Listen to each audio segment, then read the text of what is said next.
South ఇండియాలోని అతి తక్కువ ధరలకి రత్నాలనందించే ఏకైక సంస్థ 6JVR.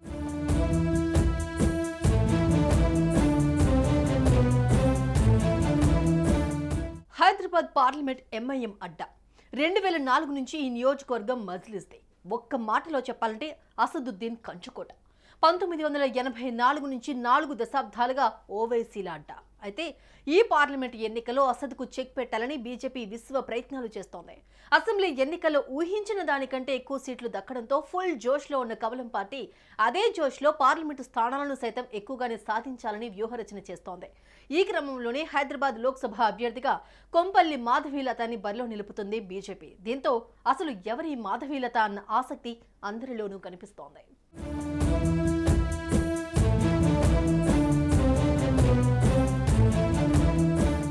కేంద్రంలోని మోదీ సర్కార్ హ్యాట్రిక్ విజయం పైన కన్నేసింది. ఈసారి 400 సీట్లలో గెలుపు లక్ష్యంగా ఫిక్స్ చేసింది. ఇప్పటికే 195 మంది అభ్యర్థులతో తొలి జాబితా ప్రకటించింది. అందులో తెలంగాణ నుంచి 9 మందిని ఖరారు చేసింది. అనూహ్యంగా హైదరాబాద్ ఎంపీ స్థానం నుంచి మహిళా అభ్యర్థి మాధవీలతను ప్రకటించింది. ఎంఐఎం కంచుకోటగా ఉన్న హైదరాబాద్లో అసద్ లాంటి బలమైన నేతపై మాధవీలతను బీజేపీ ఎంపిక చేయడం ఇప్పుడు సంచలనంగా మారుతోంది.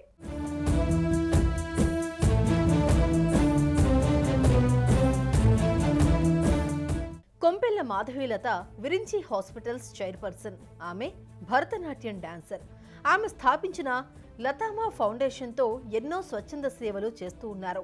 ఈ చారిటబుల్ సంస్థ ద్వారా ఆమె హైదరాబాద్లో వివిధ ఆరోగ్య సంరక్షణ, విద్య, ఆహార పంపిణీ కార్యక్రమాలను నిర్వహిస్తున్నారు. మాధవీలత కోటి ఉమెన్స్ కళాశాలలో రాజనీతి శాస్త్రంలో ఎంఏ చదివారు. మాధవీలత హిందూ ధర్మ ప్రసంగాలు తరచూ సోషల్ మీడియాలో వైరల్ అవుతూ ఉంటాయి.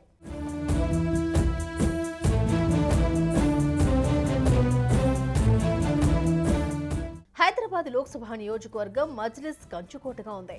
1984 నుంచి 2004 మధ్య సుల్తాన్ సలావుద్దీన్ ఓవైసీ 6 సార్లు ఎంపీగా గెలిచిన రికార్డు సృష్టించారు.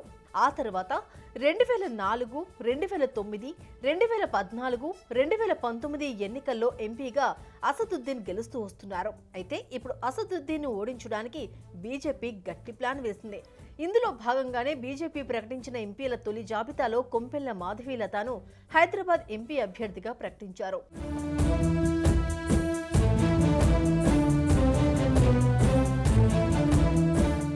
కొంపెల్ల మాధవీలత ట్రిపుల్ తలాక్కు వ్యతిరేక పోరాటాలతో వెలుగులోకొచ్చారు. సాంస్కృతిక కార్యకర్త అయిన డాక్టర్ మాధవి హైదరాబాద్లోని విరించి ఆసుపత్రి చైర్మన్ గా ఉన్నారు. మాధవీలత ఒక ప్రొఫెషనల్ భరతనాట్యం డాన్సర్. ఆమెకు 3 పిల్లలు. మాధవీలత ఎన్సీసీ క్యాండిడేట్ గా చేశారు. ఆమె పొలిటికల్ సైన్స్ చదివారు. మాధవీలత భర్త విశ్వనాథ్ విరించి హాస్పిటల్ వ్యవస్థాపకుడు.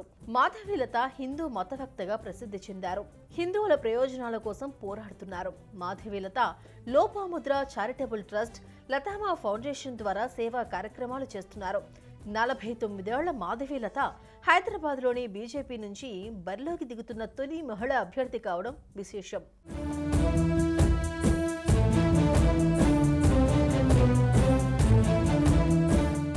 నాలుగు దశాబ్దాలుగా ఓవైసీల అడ్డాగా ఉన్న హైదరాబాద్ సీటులో ఈసారి ఎలాగైనా ఎంఐఎంకు చెక్ పెట్టి విజయం సాధించాలని భావిస్తున్న బీజేపీ అధిష్టానం అనూహ్యంగా నారీ శక్తిని అస్త్రంగా ప్రయోగించింది. దీంతో ప్రస్తుత ఎన్నికల్లో అసద్ను మాధవీలత ఏ విధంగా ఎదుర్కొంటారు అనేది ఆసక్తికరంగా మారుతోంది.